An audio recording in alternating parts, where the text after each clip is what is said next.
Nathan, there are three things that I always think are incredible. Number one, our producer in the booth, producer Jeremy.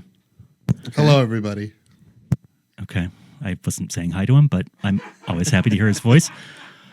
Number two, you and your incredible work as a co-host with me on this podcast network special. Of course, a podcast about the glory days of appointment-based television when you had to watch what was on TV when it was on TV. But now, thanks to the glory of the internet, we can watch these things again and again. Mm-hmm. And number three, the Hulk. I think the guy's incredible. Oh. The Hulk. That's interesting that you would think he's incredible. Hey, I don't think I'm alone. I think another gentleman thinks he's incredible too. Mr. Stan Lee, R.I.P. Mr. Stan Lee, right? The comic, the guy who wrote the biography of the Hulk. Yes, he did. You guys want to know what the Hulk's greatest power was? The power of suggestion. Speak on that. People are always suggesting he's incredible. Okay. Okay. All right. I'll let it ride. Nathan, in case this is for the listener, in case it seems like I'm really stepping on your lines today, you just said something to me and it sounded like, and then I could hear what you were saying. But you have a real Max Headroom on a bad day connection in my ear. Yeah, I don't know what's going on. I don't know how to fix this issue. If it's my internet, which I have tons of fast speed, but I guess Wi-Fi, it doesn't. I don't know. I blame the Golden Ox Studios. I heard it's freezing in Florida right now. I heard it's 40 degrees. Ooh, goo, goo, goo. Well, I don't want you to step on me trying to blame the Golden Ox Studio for having bad internet. But yes, it is cold. And I have a space heater. I had a space heater going, but it was too loud. So now I'm just shivering while I record this episode. Well, maybe you shouldn't wear a t-shirt. Yeah, I guess I could wear a parka. Yeah, boy. But hey, guess what? It's the end of our mini Marvel series. It's the end of our first mini series, and it's been a fun ride. We talked 78's Doctor Strange. We talked 77's Amazing Spider-Man, and now here we are, 1978's The Incredible Hulk. So this is 78 because I keep looking it up. I think I keep typing 1977 on different Facebook posts that I'm posting, and then I second guessed myself as soon as I said it. I think from the dates here, I think this TV movie for The Incredible Hulk is November 4th, 1977. Okay. And I believe the series kicked off in 1978 after this movie did well. Okay. Just good. That's good reference for me for future posts. So let's talk. I'm not going to go back. Oh, no. I'm not going to go back and I would edit. Never, ever ask you to do that. Let those hands be gentle and ivory and not work too hard. Yes. Let's talk Hulk. Nathan, what did you know about The Incredible Hulk before going into watching this movie? I knew about Ferrigno. I knew that he was the Hulk on the TV show. I probably saw reruns. I don't know if I watched them when I was a kid because I would have been too young to watch the actual. Although what year? What, 78 to what? It played until 1982, but I remember this being in syndication on at weird hours. I think that sometimes they would play it Saturday mornings on some stations because my memory as a kid is occasionally seeing episodes. And I mean, I would have been really tiny, but I remember seemed very slow and you didn't see the Hulk enough. Because when you're a little kid, I think you just want to see the Hulk walking around and hitting things. I mean, I got to be honest, as an adult, that's all I want to see is the Hulk. But I think that I knew about I knew the comics. I played tons of video games with the Hulk in them. Oh, what'd you play? Well, any game that had him. So now you caught me off. You caught me in a lie. I haven't played one video game with Hulk. No. I remember like the biggest ones that come to mind are like the Capcom versus Marvel versus games. Marvel. Okay, sure, right. Those are later, but there are earlier ones too, and I don't know if I'm pretty sure there were Hulk games.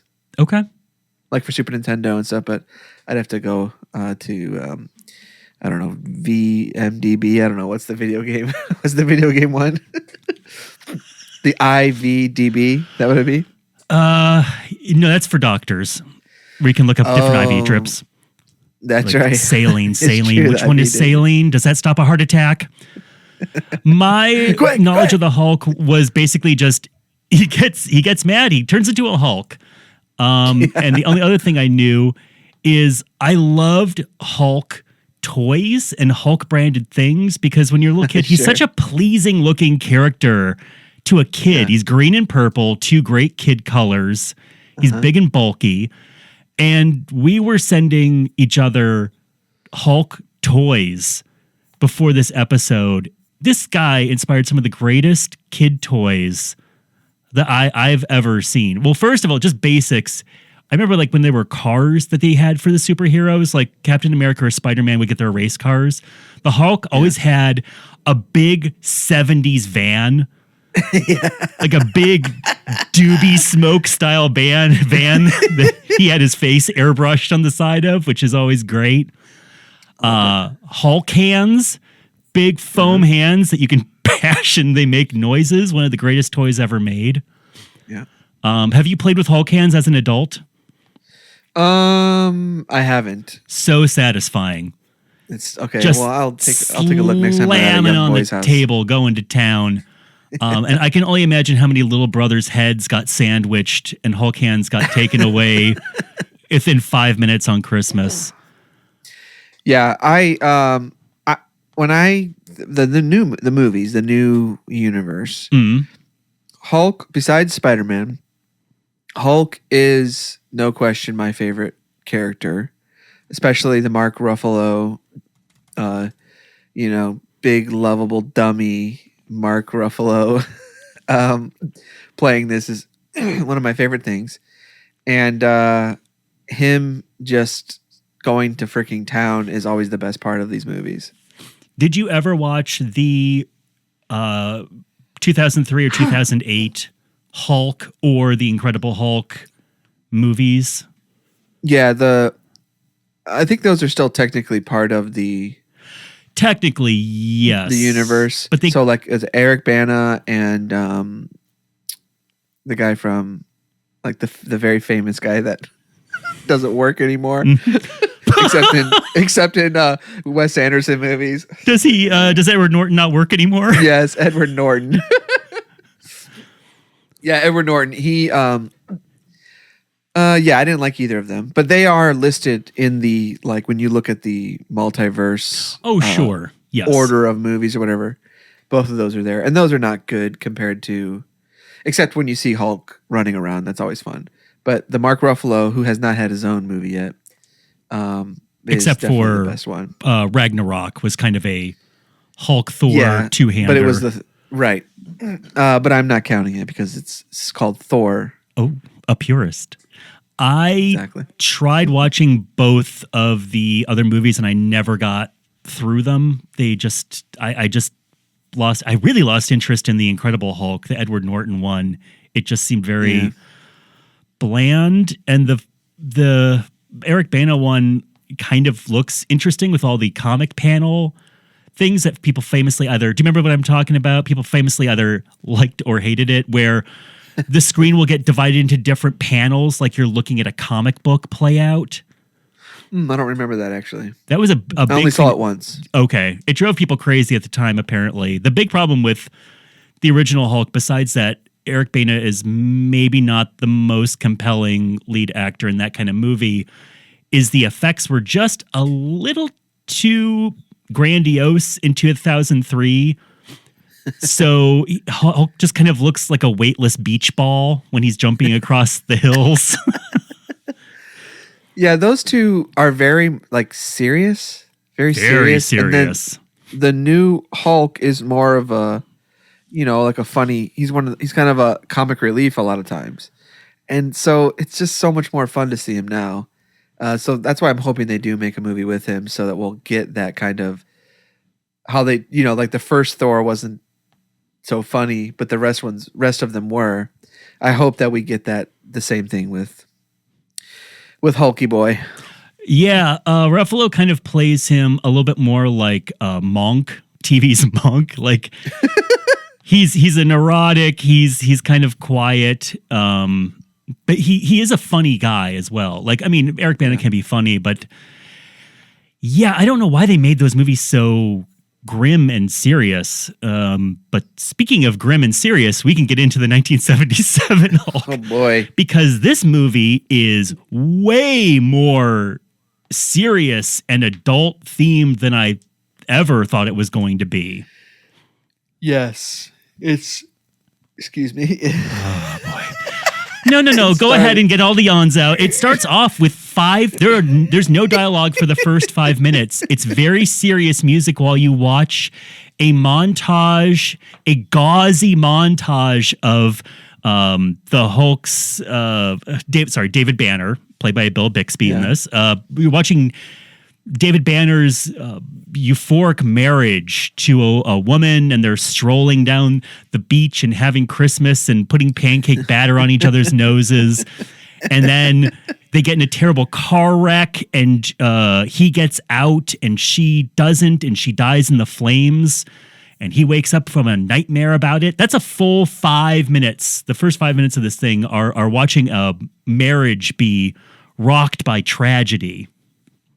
Yeah, it's brutal. And when does the Hulk actually appear? At what point? What time? Keep talking. Let me track and hear when the Hulk kind of makes his first appearance. Just want to say that all of these yawns, I think at this point they're kind of like, it's like a trigger. Like, I don't even know if I'm tired. I think when we start recording, the yawns just happen. Like, how some people, they always crap in the morning. I always yawn during this show. Should I keep talking? Yeah, thank you for continuing to talk about the Hulk. So the Hulk appears almost exactly at the half-hour point of this hour and a half long movie. Okay. So not bad. Not bad. That isn't bad, but the pace, it makes it feel like it's 2 hours in. I agree. If they had waited any longer, I would have gotten exasperated with this movie. We see David Banner in the guy playing Bill Bixby. This is one of those cases of I look up what Bill Bixby has done with his career before this, and I go, "Oh, wow, okay." He was the guy who wasn't the Martian in My Favorite Martian. He was in a show called The Courtship of Eddie's Father, which was a popular show I've only heard about in like Mystery Science Theater references. Right. He had another show. My mom would have talked about it fondly or something. Right. He had another show where he was the lead called Magician, which unfortunately there's no TV movie of, or I would insist that we do it, where he plays a crime-solving magician. And now he's the Incredible Hulk. But he's had a long TV career before this. So this wasn't like a nobody. But the way that he plays this character, and I get why he's doing it, but David Banner's only mode is grieving. And it's kind of hard for me to latch onto this character when he's just bummed out all the time and there's no other real levels being played. I get he's supposed to be depressed over the death of his wife, but it's not like it happened even within the year. I mean, I know people who have lost people very dear to them. They're not like stumbling down the street weeping uncontrollably years later. Like they've learned usually how to function without acting bummed out all the time. Yeah, it seems like every thing that he does is a trigger. This guy's a real everything snowflake. Real sad snowflake. But it's like he can't function in life because he'll like drop a pencil and then he'll remember of a time a pencil jammed in her face or something. Like he can't. He just everything reminds him of her dying and stuff. Well, the other thing that doesn't help is literally his area of research are people who saved the person they were with in an emergency. Yeah. He beats himself up all day, every day for not saving his wife's life. And his job is to go in and ask people about how they successfully saved the person they were with, usually from a car accident. Yeah. I mean, it's obviously that, because he has started his research based on that fact. Like he's decided that he will research people who have saved their lives to find out what they did to be able to save a life, because it's all these people who like had tons of adrenaline and they were able to lift a car or something. Well, you would think it would be tons of adrenaline. Yeah. I thought the same thing. I was like, okay, he's talking to a woman who saved her son from a car that tipped over because she had this sudden strength. And he's trying to figure out what gives people this burst of superhuman energy. What makes you able to burst down a fire door on an apartment. And I assumed it was going to be something in terms of, like you said, adrenaline triggers.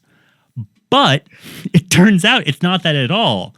It turns out what makes you able to do that is if you're super hot and close to the sun. Because you have more gamma rays on you. Yeah. There is I always forget about the gamma ray thing, and then someone says it, and I'm like, oh yeah, the gamma rays. I assume, because I do not remember, I assume the gamma ray idea is differently explained in the movies, because this is such a weird, nonsensical way to explain it. Like, oh, well, our planet was very close to the sun when these people had tragedy hit their lives, so they were able to do these feats of strength. I can't remember how they do them in the new movies. There's a saying, and I don't know who said it, but I think about it a lot when I'm trying to write something that's supposed to be realistic, which is people will believe impossible much more than they will improbable. Okay. Meaning, like in Doctor Strange, if you say to a person, well, I'm a wizard from another dimension and I'm here to give you powers, that's so far out of the realm of possibility, people just go with it. But if you say that this thing that people know is adrenaline is actually how much energy you're getting from the sun, that's a very weird conceit for an adult to agree with, I would feel. That's interesting. I'm trying to think of things where that wouldn't hold true. Like where someone has... The one thing that came to mind was Texas Chainsaw Massacre. Because like in my mind, that is probable because, it's kind of based on, just loosely based on like certain things, Well, that's a real like except living him nightmare coming world. Back. Yeah. Yeah. I that's such a heightened reality. No. I don't think everyone's sitting around with their almost dead family eating people. And I mean the first one specifically, but sure. Anyways, yeah, like anyways. Yeah, so 30 minutes finally he realizes it's gamma rays because he finds out that during each person's filled rage, he was able to time it, somehow look at a timeline, right, and see that they grew that rage during this gamma burst or whatever. So then he goes into the thing to get gamma bursted like by 1,000,000 times or something. He goes into this lab chamber where it's like the Spinal Tap joke where there's a piece of tape on the gamma dial that somebody has written the word 1,000,000 on or something, and he turns it all the way up. Yeah. And then it turns out it was actually more than what it said on the tape. He was basically swallowing the sun whenever he was attempting to get those gamma rays back. Which is so funny because you put 1 million. I'm like, holy cow, this dude's turning into the Hulk. But then someone's like, no, it's worse than the million. And I'm like, oh, well, you didn't have to. You could have just said, oh, the million's bad. Yeah, because he gets he feels like he failed the experiment to make himself super strong with gamma rays, and he tries to drive home, and it's raining, and he gets a flat tire. Mask. Yeah. It's like when Jim Carrey in The Mask, like everything goes wrong in that little moment. So he gets real mad and he turns into Lou Ferrigno. He turns into the Incredible Hulk and he flips the car over and he goes charging through the woods. Yeah. What do we think about the Hulk's look in this? Did you see that there was someone else originally cast? Yes, it was the guy and who played a clip. Jaws in James Bond, and I am looking him up right now. Richard Kiel. You can see a clip of it. Well, he's in the show. There's one shot of him on the shore. Oh, so maybe that's the clip that they're showing on in there. Because they had Richard Kiel, who played Jaws in James Bond. Richard Kiel is blind in one eye, so when the Hulk has white contacts in, so when they put the contacts in him, he was just like, I am basically blind. I can't do this. And Richard Kiel is extremely tall, but he's not as buff. And Ferrigno is a professional bodybuilder trained with Schwarzenegger, so they gave the role to him instead. So, okay. How much facial prosthetics is he wearing? I think he's just wearing a wig and the eyebrows. Right. He just has an intense face and little corn nuts teeth. It feels like the nose might be a little rounded, maybe, but I think it's great. I think it's freaking great. It's a bummer that they couldn't have figured out a way to make Bill Bixby the Hulk, so he could play the Hulk. But it's also a really cool idea to have another actor, especially back then, who's just a monster, looks like a monster. He's just playing this monster, and he's like, it's like, yeah, and it's great because he has that accent, so he couldn't really go the other way, like he couldn't play Bruce Banner. Right. Well, he's not even doing the voice of the Hulk.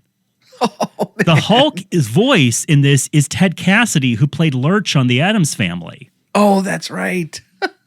And the only thing Ferrigno has done, weirdly enough, he never did the voice on the TV show, but when they start doing the Marvel movies, they use Lou Ferrigno's voice mixed in with Mark Ruffalo's in the Avengers to do the Hulk's voice. Really? Yes. Well, good on him. Good on him. I am sending you a picture of Lou Ferrigno shirtless from the glory days. This is terrifying. This man, there's a level of bodybuilding that my mind can't comprehend it. I really can't. It just, he looks like he has an exoskeleton like a centipede. If a centipede also had a lot of veins. Let me send this. A veiny centipede? That's a bit of a nickname I have for a part of my body, if you know what I mean. My thighs. Oh, because they're very built. Did you get the picture? Yeah. So, yeah, he's not. He's just wearing eyebrows. No, his nose looks a little bit, but maybe... maybe there's a little bit of putty on the end of his nose, but he has quite the schnoz on him. It's so interesting to see these guys later on in life when they're like, it's like, look, I can't do all this. I can't keep going. So when you look at them, they just look like a garbage bag with muscles. Hey, I have no room to talk. Lou Ferrigno looks a lot better at 70 than I have at my peak. Sorry. I'm sorry.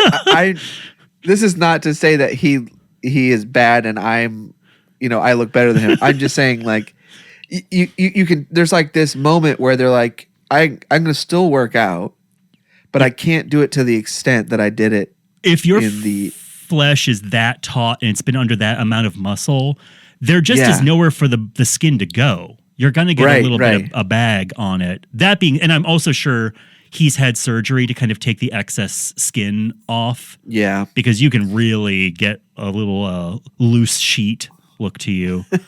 What do we think about the wig? That's my only big problem with the Hulk's. The wig looks so cheap, and I think it's where the sideburns just kind of hang there like a bad wig, like they haven't attached it to them. I don't get that decision. Because in the comics, it doesn't look like that. He just has black, shaggy hair. Like he has like Frankenstein kind of hair. Yeah, a little bit. He has a Frankenstein-shaped head. I think the head is doing that work. I'm saying in the comic book. Like, like the real Hulk has a more of a Frankenstein kind of. He has like a bowl cut almost. Yeah, right. He has like a mo. And this is like, I don't know, like a character from Clockwork Orange or something like that hair. Lou Ferrigno, I was looking at. Lou Ferrigno is he's an odd duck because he did a lot of bodybuilding stuff early in life. He did pretty well with it. I remember watching him on those like Saturday morning, like strongest man in the world competitions. Oh, really? I'm like pretty sure post the Hulk, or it was like repeats of him in his youth. No, he would be still going one for of the it. Competitors. Interesting. Yeah. And I guess he was like 75% deaf when he was a child because he had terrible ear infections, and he started working out a lot because kids would just mercilessly make fun of him. So he said, I kind of retreated into reading comics, including the Hulk, and working out, and I got really competitive. So it's like, that's kind of heartwarming, but also I've never heard a good story about working with the guy, including people who have worked with him at conventions. They're like, oh God, Lou Ferrigno. Like, he's always a dick. If you take a picture of anything and his booth is somewhere in the background, he will march up and demand money or that you delete the photo if he is anywhere in it, that kind of thing. He also has this weird thing where he seems obsessed with honorary deputization. Like a bunch of different police forces have him as an honorary peacemaker, honorary sheriff. He kind of goes around. He was added Sheriff Joe, made him and Steven Seagal honorary border patrol to keep illegal immigrants out. Like, not great. And of course, President Trump made him his official representative for health and fitness. I'm guessing because he was on The Apprentice. Do you ever wonder, like, these guys, like, back then, like, they're just so ripped. They look like, they look photoshopped, Yeah. Like, this picture in the middle of him. Yeah. We're talking about a, like, glory years, looks like early 80s. Mid-80s. It looks like someone put a little guy on top of that big body. Like, it looks like his little shoulders are on top of the big shoulders. But how would you just walk around the house when you're that friggin' ripped? Like, do your arms just like stay like out? And you're just like, ugh. Like, how do you get around someone to the fridge? I mean, if you have that kind of body, that's your job, right? Like, that is your all-day job, is maintaining that body. That sucks. I hate working out so much. And every time I do it, I hate it. And everyone says, oh, eventually you'll like it. And no, I hate it every time. Yeah. And I can't imagine that being my friggin' job unless I was getting paid millions of dollars to star in the next Spider-Man. Imagine, the only people who say you're going to grow to like it are people who own gyms. He's like, oh, no kidding. You enjoy doing this? Person whose business this is. Right. Gosh. Anyways. The Hulk, let's see. There's a reporter who feels like something is up, and he's trying to catch the Incredible Hulk in the act because the Incredible Hulk comes across a little girl and her father fishing or boating and scares them so bad the girl jumps in the lake, and then the Hulk saves the girl with a big tree branch from a tree that he rips out of the ground, and then everyone's talking about this big green Hulk that's going around, and reporter thinks that the lab that Banner works at has something to do with it, so he's sneaking around. That's what's happening. This movie is not very exciting, and there's not enough Hulk. There is not enough Hulk in this, even though, like, how much more Hulk would you say? There's a fair amount of Hulk.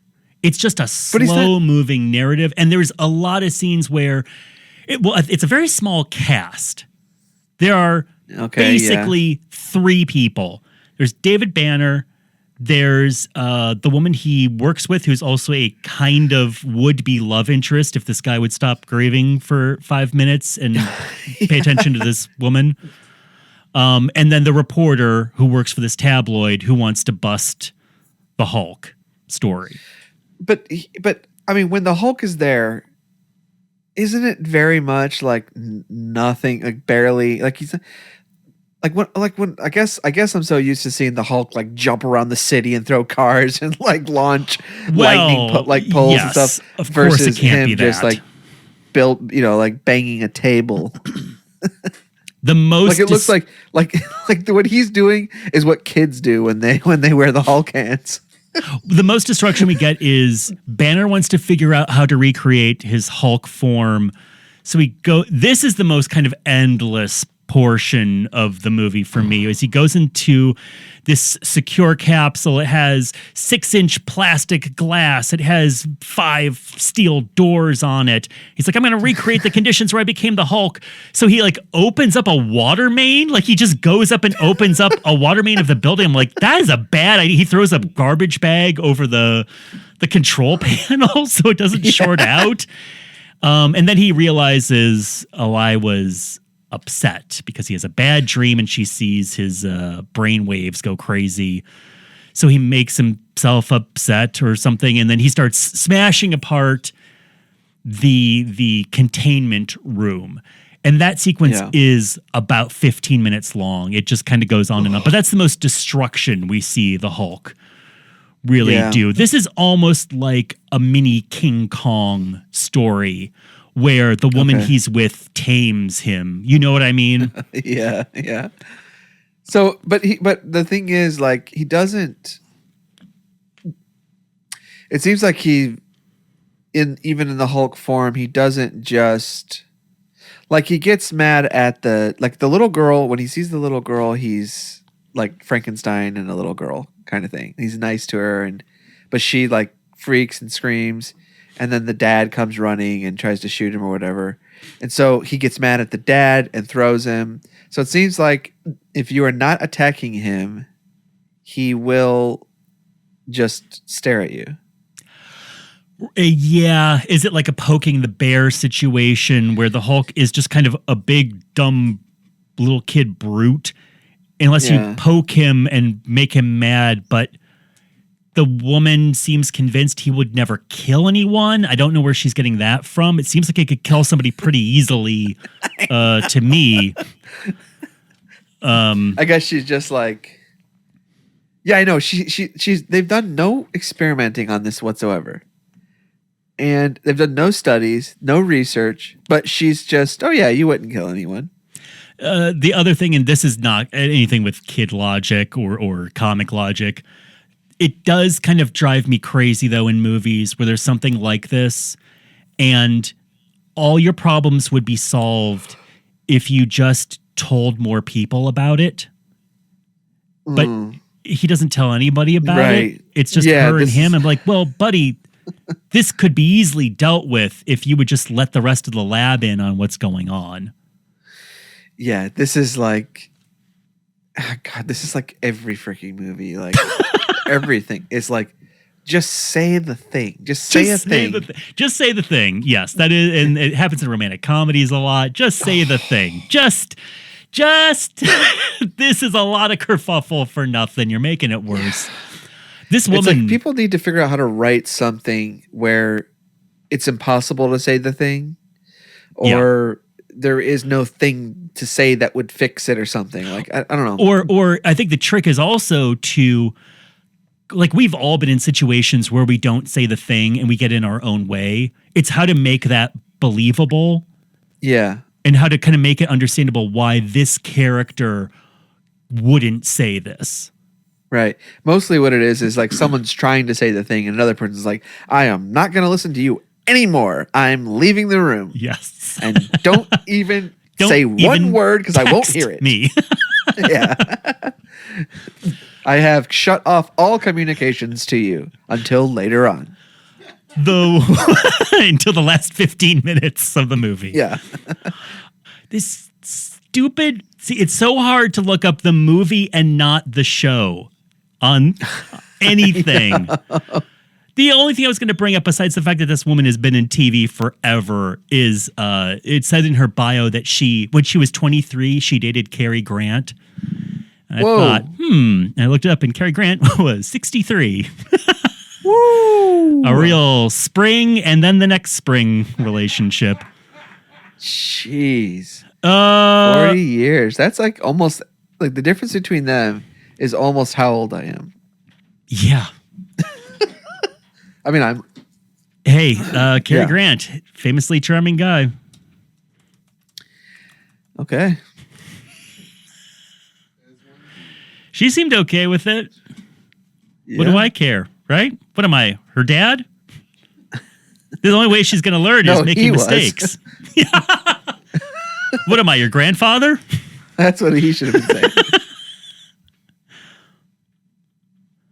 How does this movie end? The place catches on fire and the Hulk bursts in and he saves the woman, but in doing so, she dies while he's saving her, and he knows that people will think that the Hulk killed her. So instead of staying and explaining to people, this is the process that's been going on, here I can prove it to you, he decides to run away and become a roaming man for the rest of the series. And they have a fake funeral for him, and they do the thing where everybody who was in the show, including the reporter who nobody liked, shows up to the funeral so he can say the last line over the grave.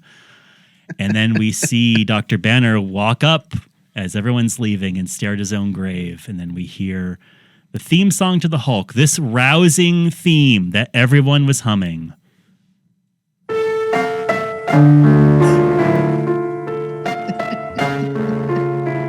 Oh, I'm glad I found this 8-bit rendition that somebody uploaded in 2008.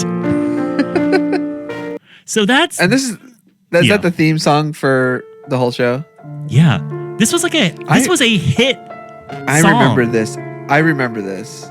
But this is the theme song to your show, The Incredible Hulk. I know everything else like Spider-Man, Doctor. This. And this sounds like something that would be played over the Love Story theme. Yeah. Or over him remembering about his dead wife. I mean, I guess that is the theme of the show. But regardless of what we thought about it, this was a huge hit, and the show is a huge hit with kids. What was the rest of the show? What did he do for the rest of the show? I believe the premise is that because he's a fugitive, he wanders from town to town and solves problems via getting angry and hitting things. But he can't stay because he's a man on the run from the law. And the guy who plays the reporter in this is also a series regular. So I believe he's on the tail of the Hulk. It was so annoying watching that guy. Great, almost Willem Dafoe style face, though. Yeah.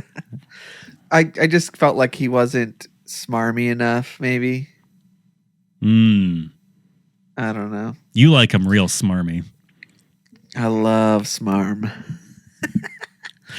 You know, in their laboratories, they have a big poster of the periodic table of elements, which would be like if you were working in a newsroom and you had the ABCs poster up on the wall. You don't think they're just a big fan? Of the elements? I mean, I'm sure. You think it's more like having like a rock star. A pennant? Yeah. It's like having a Kiss poster. Yeah. Okay, I buy that. Yeah. I mean, overall, it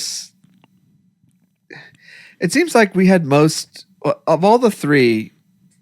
I think we had the most interesting kind of conversation about Doctor Strange, probably. Because it seemed like that had the most going for it, even though that was bad and these went on. And I just feel like that just was the more interesting premise, I guess. Even though the Hulk is a I think the Hulk, for me, the Hulk is the best made, in terms of pacing and story, and everything makes sense what's going on. Spider-Man probably has the most action. And moves along the fastest. Doctor Strange, I cannot. Every time I think about it, I think about being stuck in that hospital with that wide-eyed actor. And it's pretty about the spotty. cave. The cave. I is think about great, the cave and all the dark magic and all that stuff. but that is the first 5 minutes and the last 5 minutes of that movie. But don't you think it would be? Well, the hope is that it would be more of that throughout the show. I don't know. That costs too much money. That's the part that's expensive. You're going to be in that hospital. You're going to get, you're going to really get a lot of mileage out of the Doctor Who part where he's flying through colors. Yeah. I don't think I should watch episodes of the show if that's, well, wait, there were no episodes, correct? They made no episodes. Okay. It didn't get picked up. Well, we will never know. I have the movie on, this Incredible Hulk, and I'm watching it. Did you notice that his co-worker, the woman, this whole time that they're doing the experiment of him in the tank, she's wearing a shirt that's a see-through blouse, and it's just her breasts are covered up with the pockets? Yeah. Interesting choice for lab work. Yeah, she's very much like constantly braless throughout this thing. Well, it was 1977. Yeah. She burned that bad boy and off to the lab.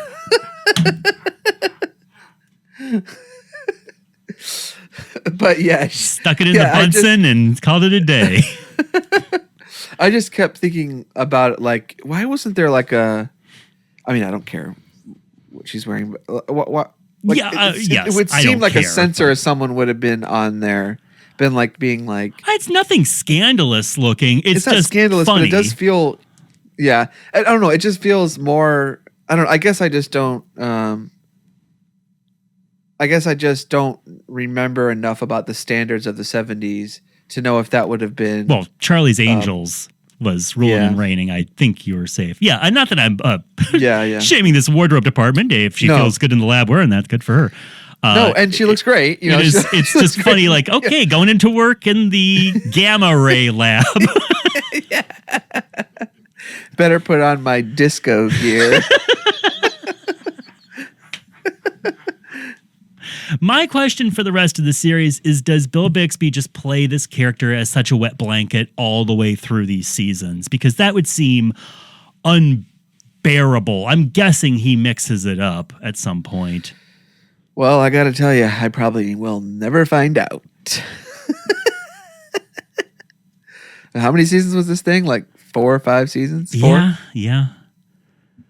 22 eps, hour long each, I'm guessing. Jeez. Can we talk about that other toy that you sent me? That Incredible Hulk toy. Oh yeah, what was the other one? The cage, breaking the cage. Yeah, Cage Breakout Hulk, which is a little rubber Hulk that has a little tissue paper shirt on him, and you put a hose in him in a plastic cage, and you inflate the Hulk, and he bursts out of the cage in his shirt.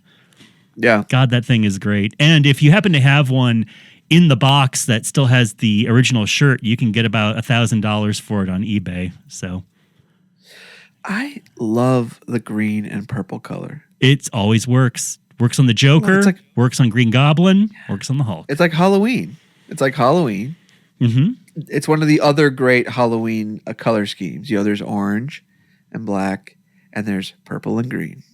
And you don't see the purple and green as much. I will ding this episode for not putting him in purple pants at least once. In the comic strip, is he wearing purple suits or something? Like, why does he have purple pants on in the comic strip? I don't know. Yeah, he always has a little Prince wardrobe on. Is he just wearing like Eddie Murphy's leather suit? He just rips through it. I mean, the other thing, and I'm sure this has been covered by every wag who did cartoons for Marvel at some point, but it is always funny. He bursts out of the shoes, bursts out of the shirt. Those pants wear like leather. Those pants are not coming off the Hulk. Yeah, there's a little tattered around the bottom. A little tattered. Yeah, his ankles get swollen like he's in an airplane. Just the bottoms burst out. What do you think they're gonna like? He gets like a huge juicy hog. I want to see that Hulk hog.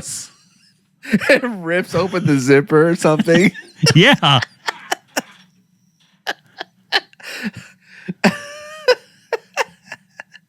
What is it? A frickin' dripping hog. One of my favorite lines. From what? Show Detroiters. Oh, okay. So Incredible Hulk, are we? Let's just give our rankings because we said what we thought we would like in order. What are your rankings for this? For I don't even remember what I said. I guess in terms of, like you said, best like created, I guess it goes Hulk, Spider-Man, Strange. Would you watch these ever again? Or did these make me want to see a series of these things? I mean, Doctor Strange, I really am interested to know what they were planning on doing after this. Spider-Man, I don't know. If the fighting were more interesting, I would have liked it more. And Hulk, I want to see more Hulk. I want Hulk smash all day. And if I don't see that, I don't know. I'm not interested. I love it when Mark Ruffalo turns into the smart Hulk, so he can just be Hulk all the time. Like I always want the Hulk. I don't need the other side. Oh, I like Ruffalo. I find him interesting enough. His counter. I like it, but I liked when he turned in the later movies. He's able to become the Hulk, but talk like. Oh, you want Bruce Banner. like glasses Hulk?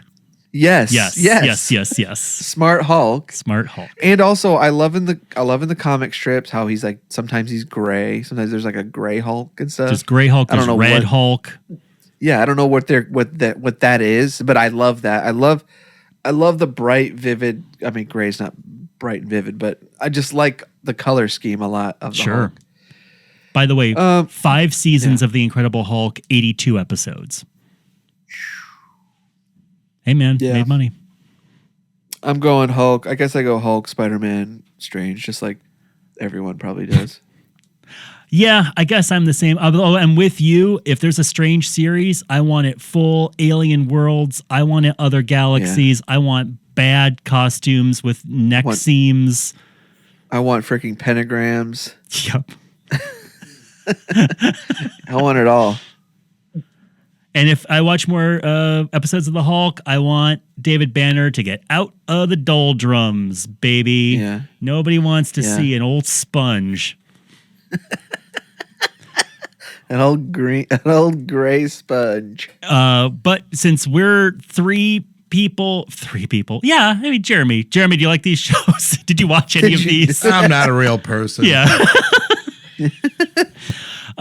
We never make Jeremy watch these shows. Since Nathan and I are two people who are just ingesting these little bits of culture surrounding the characters, I will say I have interviews lined up with a super fan of the Hulk and a super fan of Spider-Man. And I am still searching for a super fan of Doctor Strange. Nobody's able to tell me a name of a person who really loves him, but I'm still searching, everybody. But I got two lined up for this week. So look for that bonus episode where I ask experts in these characters what they think of these properties. And to gain access to these bonus episodes, it's they're free. We don't have a Patreon. Yeah. We have no, I don't know, we don't have a Kickstarter Nope. set up to fund these things. So the way you access them will be is the normal way. The same way that you do everything else. Yeah. So keep that in mind when the new episode. Basically, if a new episode comes up halfway through the week, don't panic, don't freak out. This is not some sort of like U2 style download that you didn't ask for suddenly appearing. Don't check your credit card statements. You haven't been billed. No one hacked your bank this was great doing our first mini series. And we'll do another mini series soon in the future, I'm sure. Hopefully Roots. Every time you suggest doing Roots, a cold sweat breaks out down my back. Never will I feel less prepared for anything. All right. Well, like and subscribe on iTunes, on Spotify, wherever you do this. Facebook, Twitter, TikTok, Instagram. We got them all, baby. Tell all your friends about our show. Right now, we have a very modest viewership. So please tell anyone about something happening every Saturday at networkspecialpodcast.com. Yeah, well, maybe we have a modest, but the thing is it's modest, but it's incredibly loyal, and that's all I ask for. They are loyal. They do anything we say. We're planning another January 6th. Yeah, man. So to get you pumped and go out there and smash, let's play a little of the Hulk theme. Let's rock, everyone.